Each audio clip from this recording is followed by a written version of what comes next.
Good morning, ladies and gentlemen. Welcome back to another episode here on European Confessions. The following story that you're going to be listening to, it comes from a translation of a message that I received, and the translation of that message, it reads like this. Hello, how are you? I am a South African woman, and I fed my man, the man that I got married to, my blood, my pubic hair, because I had started dating him and I was afraid that I was going to lose him. This was after I had found some messages on his phone, like he was really taking good care of me and my child. And when I found out that he had met another girl online, as well as another girl who was trying to force herself in his life. They had dated previously. The girl was married and her marriage did not last, so she was back, and she used to send him like those kind of pictures that can make a man feel aroused. I found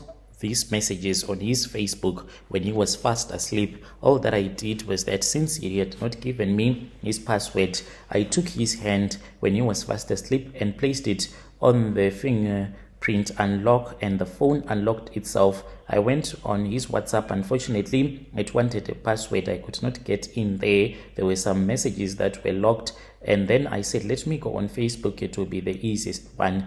Went to the messages. I found out that in the archive, there were the chats of those women, and I was heartbroken. I started crying. But when he was waking up, I wiped off my tears, and then he asked me if I was okay. I lied to him that I was not feeling okay, and then we fell fast asleep. But I knew that if I was going to fight with him, I was going to lose him. I was supposed to find a way so as to keep him until I was assisted by a sangoma. I never expected that this was what I was going to do, but it was out of desperation. Look, this guy, he had already told me that my daughter was supposed to come and stay with us, and he had a very nice apartment. Now we are living in a full house. The guy can afford that kind of a lifestyle. He works in the government. I looked at my daughter and I said, if I do not make a plan, if this guy ends up choosing another woman over me,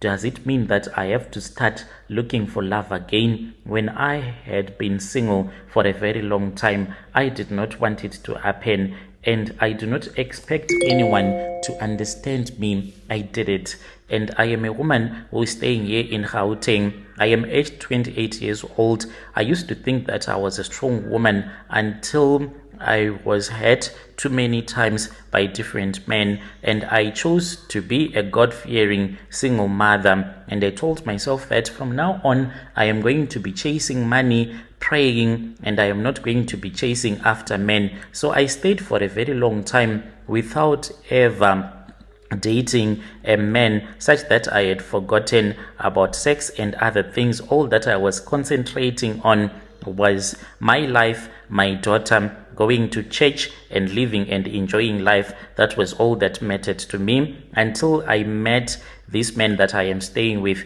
There was this other friend of mine who told me that she wanted me to accompany her to a car wash. We went together. Whilst we were there, that was when I met the guy. He came to me. He was very calm. I liked it about him, even though he was holding a beer bottle. But the way that he spoke with me, he was very calm, and I liked him for that, for the respect that he gave to me on that day. And when he was walking away without asking for my number, I ended up giving him anyway, right there on the spot. Within a week, I had forgotten about the rules that I had given to myself, that I would never sleep with a man before he would have introduced himself to my parents and marry me. Then we can have our wedding afterwards. I was already sleeping at his place. Within a month, I was in love with him. But soon after that, that was when I started to notice a lot of signs that made me want to know what was going on in his phone. Like, his phone was always facing down, such that if a call will get through, I would not see anything. He would smile at messages and delete them quickly. And one day I even saw him as he was watching some videos of girls on Facebook that were busy dancing, those ones that dance semi-naked, and I knew that there was something that was going on. So one day when he was fast asleep, that was when I took his phone, opened it up using his own fingerprint, and then I saw those messages from the 3 women, and I knew that it was over for me. If I was going to make this man fall in love with me again, what I was supposed to do was to look for another plan, to pray. I knew that it was not going to make me win. I wanted to fix him. I wanted him to choose me over the other women. So I went on Facebook to other desperate women, like what women do these days. When you are desperate in a relationship, you go to Facebook. So I found this other Facebook witchcraft group. I found one that was written Izinyanga Nesangoma Secrets, and then I joined that private group. There were over 40k women in that group,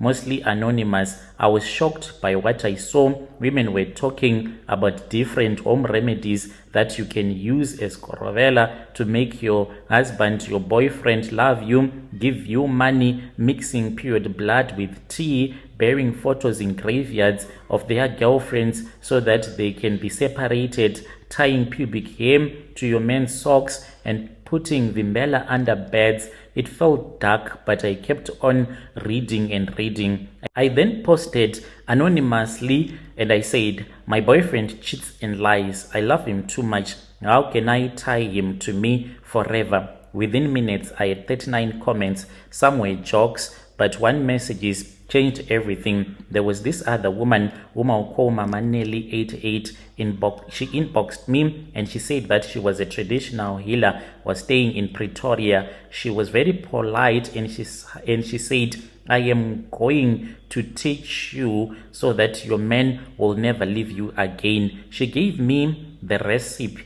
that I remember very well, and she was like, when your period starts, collect the first blood. You have to collect this first blood in a small container. Let it sit for 2 days. On the 3rd day, cook something that he loves, beef stew or a pap. As you cook, you need to say his name and you need to curse all of the women that you think that he is dating. Add a little bit of blood into the gravy. Take your pubic hair and cut it and put it there. Boil them with cooking oil and pour that oil into the pap. Serve him with love and smile at him. Even sit on his lap and feed him when he is busy eating. He will never cheat on you again. I wanted to throw up. It felt disgusting and satanic, but she said something that made me do it.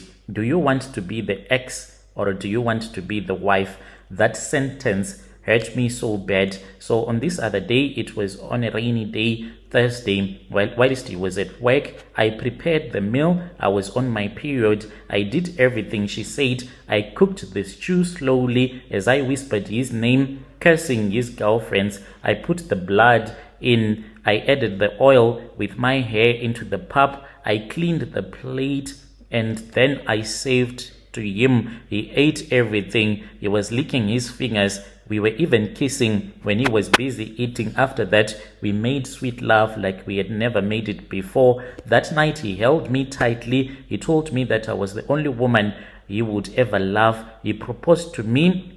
Until this day, I am living a very perfect life. I even thanked that woman with 500 rands. But the problem that I am facing is that as a Christian woman, I feel as if I do not deserve this marriage. What am I supposed to do? Because I am feeling guilty. The man loves me, loves my daughter, takes care of me. But when I look at him, I just feel so bad, like I robbed him. He was supposed to make his own choice, but I made that choice for him spiritually. I just want to know if what I did was okay or if it was not okay. When you post my story, please tell me. I'll follow through in the comment section. Dear listeners, right there was a message that was sent to me by one of our admin who helped us with this translation. Strange things indeed, they do happen in this world.